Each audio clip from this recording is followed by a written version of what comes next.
आज दोस्तों इस खास एपिसोड में मैं सिर्फ दो ही खबरों का विश्लेषण करूंगा। प्रेजेंट सिचुएशन को मैं पास्ट से मजबूर हूं आज कंपेयर करने के लिए। जो हिम्मत पहले की सरकारें करती थी वो हिम्मत आज की सरकार नहीं करेंगी। पहली खबर मैं अंजनाराम कश्यप से उठा रहा हूं। अंजनाराम कश्यप के शो पे मैं देखता हूं कि महीने में लगभग 2 बार ऐसा होता है किसी ना किसी की पार्टी का प्रवक्ता आकर के बहुत ही बेहुदी बातों करता है, गंदे शब्दों का चयन करता है, मर्यादा को तार तार करता है। लेकिन ये एक परंपरा बन चुकी है आज तक पे कि वहां पर हमेशा ऐसा होता है। देश से माफी मांगिए, ठीक है? बदतमीज जी प्लीज, होगा तू और तेरा बाप। गौरव जी प्लीज, गौरव जी आपका रिक्वेस्ट है, प्लीज प्लीज ऑडियो कीजिए। ये क्या तमीज है, ये क्या तरीका है, क्या कर रहे हैं आप? देखिए मैं ये नहीं कह रहा कि और किसी चैनल पे नहीं होता होगा। देखिए दोस्त, आपको एक बात बिल्कुल स्पष्ट तौर पे होनी चाहिए कि अगर आप इस बात को बिल्कुल सही ठहरा रहे हैं कि वार का पलटवार होना जरूरी है, तो जो गौरव ने कहा वही आलोक जी ने कह दिया और अच्छा किया, बहुत अच्छा कह दिया। तो दोस्त माफी चाहूंगा, आप चाहे जिस भी पार्टी के समर्थक हो, बात बिल्कुल अपने आप में गलत है। और अंजनाराम कश्यप के शो पे लगातार ऐसा क्यों होता है? कई बार मैं देखता हूं कि टीआरपी भी इसी को लेकर के आती है और वायरल यही क्लिप्स होती हैं जिसमें लड़ाई झगड़ा और इस ऐसे शब्दों का इस्तेमाल होता है। आपको पता है कि जब नेहरू जी के और गांधी जी के बीच संबंध अच्छे नहीं थे, समाजवाद को लेकर के जब बात दोनों में होती थी, पत्र का जब आदान प्रदान किया जाता था, बहुत गहरे मतभेद होने के बाद भी कैसे संयमित भाषा के साथ ये लोग बात करते थे, उस बात का जिक्र मैं आप सभी के सामने करना चाहता हूं। दोस्त, क्या आप एक बात मुझे बताइए, एक लेवल ऑफ मैच्योरिटी आप क्या समझेंगे? मतलब एक व्यक्ति की मैच्योरिटी कब आती है? 25 साल में, 35 साल में, 45 साल में, 60 साल में, 90 साल में, 100 साल में, या फिर कभी आती नहीं? या फिर मैच्योरिटी पहले ही आ जाती है लेकिन लोगों का टेस्ट बदल चुका है तो उनको ऐसे शब्दों का प्रयोग बहुत अच्छा लग रहा है। अरे आपकी पार्टी का प्रवक्ता है, वो लगातार आपकी पार्टी का पक्ष रखता है, आपकी पार्टी की बातें रखता है, आपकी पार्टी को काउंटर करने से बचाता है, और भारतीय जनता पार्टी का प्रवक्ता, कांग्रेस का प्रवक्ता कहकर के टीवी स्क्रीन पर दिखाया जाता है तो आम जनमानस उसको देख करके ये समझते हैं कि ऑफिशियली इनको अपॉइंट किया गया है बीजेपी, कांग्रेस, समाजवादी पार्टी की तरफ से, ये उनका पक्ष रखेंगे। जब आप किसी पे उल जुलूल तरह की बातें करना शुरू कर देते हैं और जब इसका बवंडर बन जाता है और दुनिया भर में इस पे बहस हो जाती है, तो आप एक चुपचाप लाकर के और आप प्रेस रिलीज करते हैं और आप कहते हैं कि ये फ्रिंज एलिमेंट है, तो ये बात मुझे वास्तविक रूप से पसंद नहीं है। मुझे क्या लगता है कि 1947 के बाद लगातार एक चेंजेस देखने को आ रहे थे, तो वो चेंजेस लगातार हो रहे हैं, वो अच्छे हैं गलत हैं ये आप लोग डिसाइड कीजिए। लेकिन जिस भाषा स्तर पे हम लोग पहुंच चुके हैं, तो भाषा के स्तर पे चेंजेस मुझे व्यक्तिगत तौर पे पसंद नहीं आए हैं। दर्शकों, आपको मैं शालीनता की बात बताता हूं। देखिए दोस्त, जो 1947 में हो चुका था ना, वो दोबारा से नहीं होगा। आप ना नेहरू जी की ऑटोबायोग्राफी है, उसको पढ़ने की कोशिश करना और पेज नंबर मैं आपको बता देता हूं, 540 पे जाना। एक वाद संवाद बहुत ही प्यारा है, वो मैं आपको समझाने की कोशिश करता हूं, पढ़ना उसको, बहुत ही अच्छा है। देखो, आपको पता होगा कि महात्मा गांधी अहिंसा को लेके समझते थे कि अहिंसा से सारे जो बड़े बड़े और जो असंभव जो काम होते थे उसको संभव करा जा सकता था। लेकिन नेहरू जी की जो सोच थी वो थोड़ी सी अलग थी। मैं एक वाक्य में आपको बताता हूं। देखो दोस्त, आप वाकई कहोगे कि हां, आज के नेताओं को अतीत से सीखने की सख्त आवश्यकता है। अहिंसा गांधी के लिए अचूक और भेदक राजनीतिक अस्त्र था, ऐसा अस्त्र जिसे किसी भी तरह की परिस्थिति में काम लाया जा सकता था। गांधी जी का मानना था कि स्वतंत्रता व लोकतंत्र के हाथ मासूम रक्त में भीग जाने से अपवित्र हो जाते हैं। लेकिन उनके राजनीतिक उत्तराधिकारी जवाहरलाल नेहरू कहते थे कि मैं आपकी इस बात से बिल्कुल सहमति नहीं रखता। वो ये कहते हैं कि आधुनिक राजकीय व सामाजिक व्यवस्था के लिए हिंसा जीवनदायक रक्त का काम करती है। राज्य द्वारा आक्रामक औजार इख्तियार किए बिना कर प्राप्ति यानी कि टैक्स प्राप्ति नहीं हो पाएगी, जमींदार लगान नहीं चुकाएंगे और तथा सारे लोग संपत्ति खा जाएंगे। यह बात आप 540 पेज नंबर पर पढ़ सकते हैं। 30 अप्रैल 1936 को महात्मा गांधी ने लिखते हैं कि अलबत्ता जवाहरलाल नेहरू का तरीका मेरा तरीका नहीं है। मैं भूमि आदि के बारे में उनकी अवधारणाओं को स्वीकार करता हूं, लेकिन व्यवहारिक रूप में उनका कोई उपाय मुझे स्वीकार नहीं है। समाजवाद पर नेहरू के बल देने या फिर कमजोर अर्थव्यवस्था को सुधार की उनकी योजनाओं से भी गांधी जी बिल्कुल सहमत नहीं थे। अपनी यह असहमति उन्होंने शायद कभी नहीं छुपाई।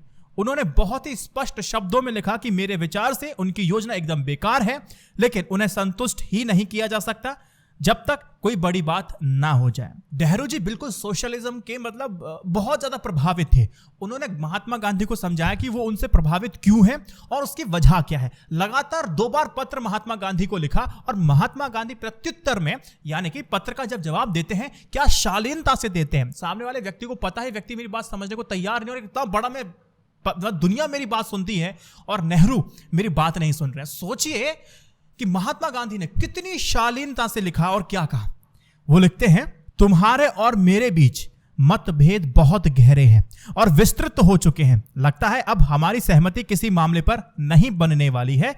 मैं तुम जैसे जाबाज को खो देने का दुख छिपा नहीं सकता कि मैं एक दिलेर, पराक्रमी, अति अविश्वसनीय, बेहद प्रतिभाशाली और बहुत ईमानदार, जैसे कि तुम सदा से रहे हो, को खोने जा रहा हूं। लेकिन एक महान कार्य के लिए जाबाजों की कुर्बानी देनी पड़ती है। Jawaharlal Nehru, a bunch of old letters, पृष्ठ संख्या 57 में आप पढ़ सकते हैं।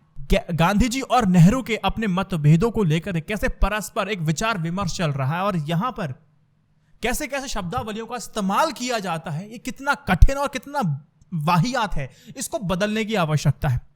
ये न्यूज चैनल में लगातार डिबेट्स ऐसी होती हैं, इसीलिए मैं हमेशा कहता हूं कि ऐसे चैनल्स का विरोध होना चाहिए जहां पर ये तड़कीली भड़कीली भाषाओं का इस्तेमाल किया जाता है। अब पब्लिक का टेस्ट बदला है, लेकिन बदला है, ये बहुत खराब टेस्ट है, इस बात को समझिएगा। एक बात मैं करता हूं, पी चिदंबरम ने एक सुझाव दिया है पीएम नरेंद्र मोदी को और कहा है कि बेझिझक आप ऐसा कीजिए कि जो रुपए की जो कीमत है वो लगातार गिरती जा रही है, 83 पहुंच चुका है। दोस्तों, इन्फ्लेशन में बहुत बड़ा असर पड़ता है, ये बात आपको पता है, बेसिक सी बात है। तो बोलते हैं कि अगर आपको रुपए की स्थिति सुधारनी है तो आप ऐसा कीजिए, रघुराम राजन से आप संपर्क कीजिए, रघुराम राजन की आप सेवाएं ले सकते हैं। यह बात एक सुझाव के तौर पर एक विपक्ष के नेता से कहा गया है कि आप ऐसा कीजिए। अब क्या आपको लगता है कि ऐसा हो सकता है आज के समय में? फिर आप पूछेंगे क्या पहले भी ऐसा होता था? बिल्कुल होता था।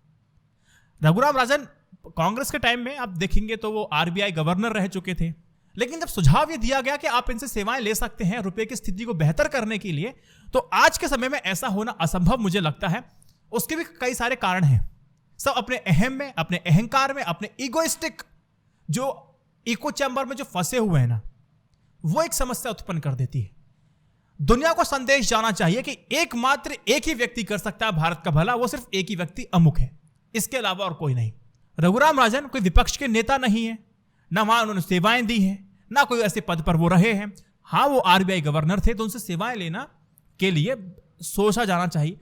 अगर उनसे सेवाएं लेने के बारे में अगर सोचा जाए तो मैं कहूं तो एथिकली कोई इशू इसमें नहीं होगा। अगर आप विपक्ष की भी अगर आप बात सुनेंगे बैठ करके, उनसे भी अगर पूछेंगे, सलाह मशवरा करेंगे कि हमें कैसे महंगाई को कंट्रोल करना है, पैसे को कैसे कंट्रोल करना है, हमारा लगातार गिरता जा रहा है, तो उसमें ना कोई बड़ा हो जाता ना कोई छोटा हो जाता। आप दो लोगों के बीच में अगर बातचीत होगी तो देश की जनता को इससे प्रभावित भी होगी। 1947 में जब कांग्रेस की कैबिनेट बनने का, जब पहली कैबिनेट बन रही थी ना दोस्त, नेहरू जी ने वो कर दिखाया था जो कोई नहीं कर पा रहा था।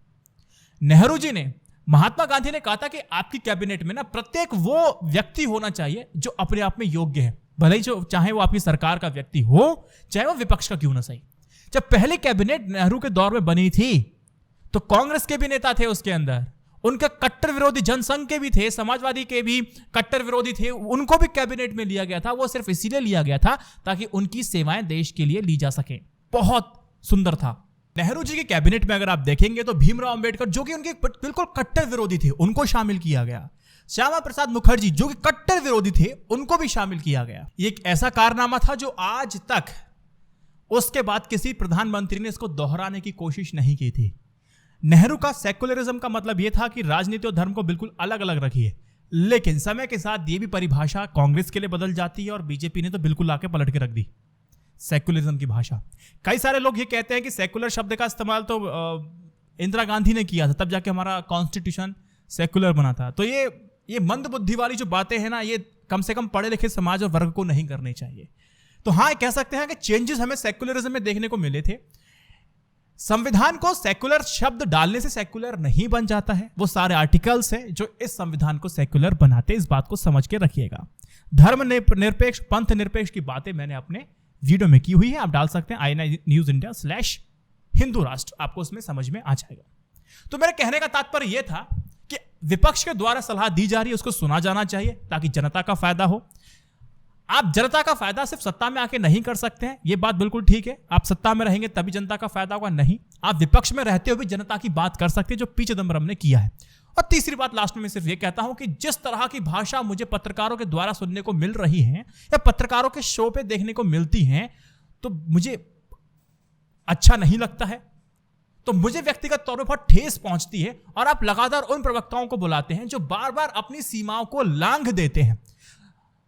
कोई भी पार्टी का प्रवक्ता हो, मैं ये नहीं कह रहा कि सिर्फ बीजेपी के ऐसे करते। गौरव भाटिया की महिलाओं के प्रति क्या सोच है वो हमें देखा हुआ है, कई सारे वीडियोस इनके वायरल हैं। इनकी तो रुबिका लियाकत ने लताड़ तक लगाई थी, ये वीडियो सोशल मीडिया पे पड़े हुए हैं। सुप्रिया जी वो भी ऐसे शब्दों का इस्तेमाल करती हैं जो मतलब वार पलटवार वाली स्थिति में आ जाती हैं। वो भी तो कुछ ऐसे शब्दों का इस्तेमाल करती हैं जो कि असहज महसूस करा देते हैं। संबित पात्रा भी कुछ इस तरह के करते हैं। तो ये सब चलता रहता है, हर पार्टी में ऐसा होता है। दिखने में तो अच्छा लगता है कि 8-10 मिनट का मोनोलॉग सुनने में तो अच्छा लगता है, लेकिन इससे प्राप्त कुछ नहीं होता है। देखो ना, अतीत में हमारे नेता विचार विमर्श अगर करते थे तमाम असहमतियों होने के बाद भी, तो ये आज की देश की जनता के सामने बहुत बड़ा सवाल पैदा हो जाता है कि आज रहते हुए ये सारे लोग मिलकर के बिल्कुल उस तरह से वाद संवाद क्यों नहीं कर देते जिससे चीजें बिल्कुल क्लियर हो, जनता को फायदा हो। सिंपल है, क्रिस्टल है। विपक्ष आपको बता रहा है तो उस पर सुना जाना चाहिए। फायदा अल्टीमेटली जनता को होना चाहिए, बस। हाँ, अगर आपके दिमाग में सिर्फ यह कि श्रेय उनको भी चला जाएगा तो इस देश का वास्तव में कुछ नहीं होगा। इस वीडियो को 3 व्हाट्सएप ग्रुप पर शेयर कीजिएगा। जय Hind, Vande Mataram, stay updated, stay educated, सत्यमेव जयते। नमस्कार।